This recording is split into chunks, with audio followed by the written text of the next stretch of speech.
Pondok Pesantren Al Zaitun memiliki sekitar 7.000 santri, bahkan ada yang berasal dari Afrika Selatan.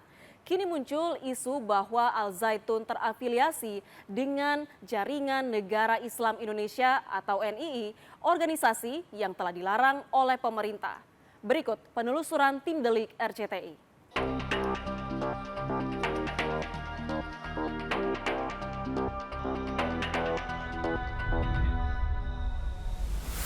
Pesantren Al Zaitun telah menjadi perbincangan hangat akhir-akhir ini. Hal ini dipicu oleh beredarnya sejumlah video yang menggambarkan aktivitas tidak lazim di dalam pesantren. Dari video yang beredar pun muncul banyak spekulasi tentang ajaran menyimpang di dalam pesantren Al Zaitun. Dia terindikasi paham yang menyimpang. Dari mana dibuktikan? Pernyataannya dia yang menyatakan bahwa salah satunya kitab Al-Quran itu bukan kalam Allah, tetapi dawuhnya Rasulullah. Lalu ada lagi yang lebih mengkhawatirkan dan meresahkan. Loh, sholatnya kok bercampur? Didirikan pada 1996 oleh Yayasan Pesantren Indonesia yang dipimpin oleh Imam Supriyanto, pesantren yang berlokasi di Indramayu, Jawa Barat ini diresmikan langsung oleh Presiden Republik Indonesia ketiga B.J. Habibie pada 1999. Dalam perjalanannya, pesantren terbesar di Asia Tenggara ini memiliki murid yang tersebar di Indonesia hingga sejumlah negara asing lainnya.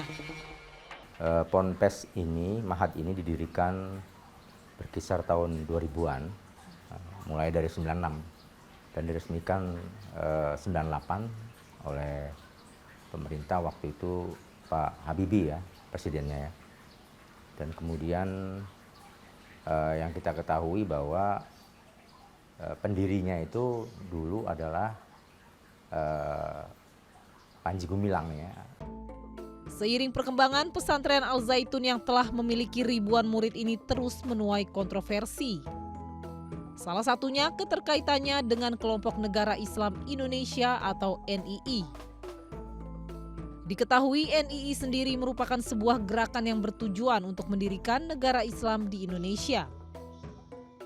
NII sendiri terbagi menjadi beberapa wilayah, salah satu yang paling besar yakni NII KW 9 yang dikenal paling gencar melakukan perekrutan anggota. Ya, Al Zaitun itu sebenarnya hanyalah salah satu outlet kamuflase saja ya dari gerakan yang besar di bawahnya namanya gerakan NII NII KW 9. Negara Islam Indonesia, Komandemen Wilayah 9. Ini merupakan NII yang mengalami defeksi. Defeksi itu artinya itu adalah NII palsu yang kemudian diambil alih, dikelola dan diproteksi oleh lembaga intelijen untuk bisa berkembang. Keberadaan kelompok ini sendiri sulit terdeteksi.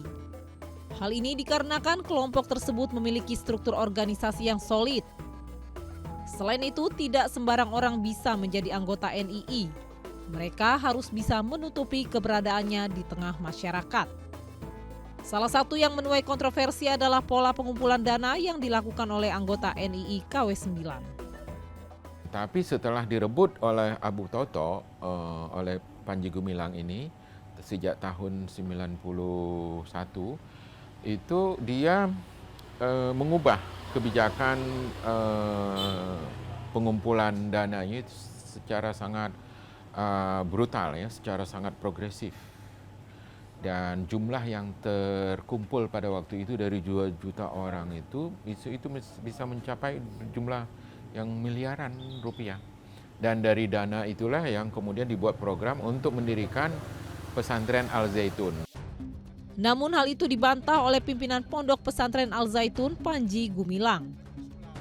Menurutnya, lembaga yang dipimpinnya tidak memiliki keterkaitan dengan gerakan NII KW 9. Lembaga yang saudara sebut itu dari tahun 62 sudah tidak ada. Pimpinannya sudah mempertanggungjawabkan. Kemudian sudah memerintahkan kepada anak buahnya yang di masyarakat agar kembali ke Ibu Pertiwi. Pria 76 tahun ini menegaskan bahwa sumber pendanaan Al Zaitun diperoleh melalui sejumlah usaha yang dirintis bersama para santri.